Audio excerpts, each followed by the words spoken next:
আপনি কি জানেন সমুদ্রের তলদেশে হাজার হাজার আগ্নেয়গিরি আছে? পানির নিচে লাভা প্রবাহিত হচ্ছে। আজ আমরা জানব কুরআন ও বিজ্ঞান কি বলে।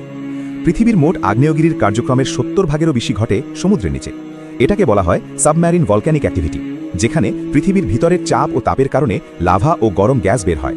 অনেক সময় এতটা উত্তাপ তৈরি হয় যে পানি এবং গ্যাসের সংমিশ্রণে আগুনের মতো দৃশ্য তৈরি হয়। বিজ্ঞানীরা এটিকে আন্ডার ওয়াটার ভলক্যানিক ভেন্টস বা হাইড্রোথার্মাল ভেন্টস হিসেবে চিহ্নিত করেছেন। কুরআনে আল্লাহ শপথ করে বলেছেন, ওয়াল বাহারিল মাসজুর, অর্থ এবং শপথ সেই সমুদ্রের যা পরিপূর্ণ জ্বলন্ত। সূরা আত-তুর 52। মাসজুর শব্দের অর্থ জ্বলন্ত, উত্তপ্ত, অগ্নিময়।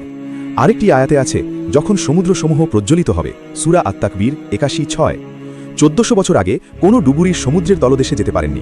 তাহলে সমুদ্রের তলে আগুনের কথা কুরআন কোথা থেকে জানল? এই আয়াত থেকে বোঝা যায় পৃথিবীর অন্তর্গত বিস্ময়কর শক্তি আল্লাহরই সৃষ্টি এবং নিয়ন্ত্রণে। অতএব সমুদ্রের তলে আগুন শুধু বৈজ্ঞানিক বিস্ময় নয়, বরং প্রকৃতির রহস্য এবং আল্লাহর সৃষ্টির নিদর্শন। এটি আমাদের শেখায় যে প্রকৃতির প্রতিটি রহস্যই মানুষের সীমার বাইরে এবং আল্লাহর ক্ষমতার চিহ্ন।